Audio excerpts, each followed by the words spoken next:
North Carolina, we have a huge race up there as well. Not only is Governor Cooper trying to keep his seat for a second term from Lieutenant Governor Dan Forest, who is hoping to unseat him, but this election too could be a referendum on just the COVID-19 policies because, of course, Forest has been very critical of Governor Cooper for instituting that statewide mask mandate and all of the lockdowns we have seen across the Tar Heel state. Now, this is really such an interesting race to keep our eyes on. Fox Carolina's Shale Ramin joins us live at the polls in Western North Carolina right now. And Shale, just a lot to look into in the Tar Heel state.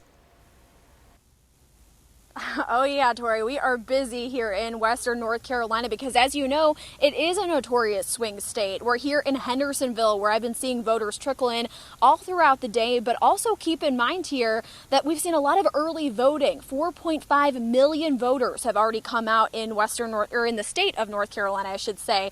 And we've been seeing President Trump still fight for this position to turn the state red. He did back in 2016. We also have that governor's race, as you mentioned, but really those hot button races that we've been focusing on today are all eyes are sitting on the 11th district congressional race between 25-year-old Madison Cawthorn and Colonel Mo Davis. If Cawthorn takes Mark Meadows' chair, he will be the youngest congressman in U.S. history.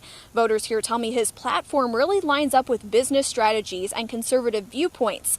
But several sexual assault allegations have recently come out against Cawthorn, including a letter from Patrick Henry College. Meantime, I spoke to his opponent, Colonel Mo Davis, not too long ago here.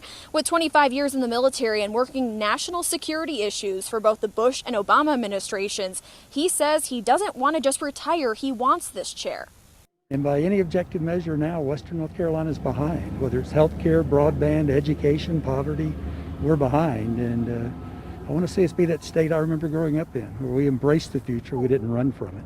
I say to Americans who love our country, young and old, be a radical for freedom. Be a radical for liberty.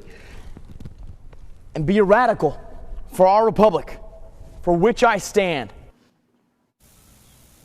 Democratic voters say Madison has a lack of experience at just 25, but conservative voters who I spoke to say that's really what's appealing to them. They say politics has not yet tainted him. And another hot button issue we are following out here is, of course, that Senate race between Thom Tillis and Cal Cunningham. I'm going to have much more coming up about their platforms, as well as opinions from people here on both sides of the aisle in Western North Carolina. Cody and Tori. Yeah, Shale, you know, North Carolina is supposed to be one of the states where we're going to get that early results back to see how this race could go, especially talking about the presidential race. We learned this afternoon that at least 4 precincts will be 45 minutes delayed due to some poll workers getting there late this morning, some issues. But I know a lot of folks keeping a very close eye on this because this could be a huge swing state for the president or for the former vice president. What are you hearing from folks out there? Well, Cody, yeah, as you mentioned, it's really anyone's game at this point. All eyes are really glued to those results that are coming in. You know, I was here personally back in 2016 covering the presidential election. And, you know, I think it's that same vibe. It's that same feeling. Will President Trump take this state once again? But really, the rumblings I've been hearing have really focused around the Senate and that congressional seat. You know, a lot of people are wondering whether it will be Madison Cawthorn or Mo Davis. We will be at Madison Cawthorn's watch party later this evening. Mo Davis has said in the past that, you know, I don't want to have a super spreader event. I want to get my message out there now and then be with friends and family. So, you know, it's really anyone's race at this point. But of course, we're keeping an eye on things out here.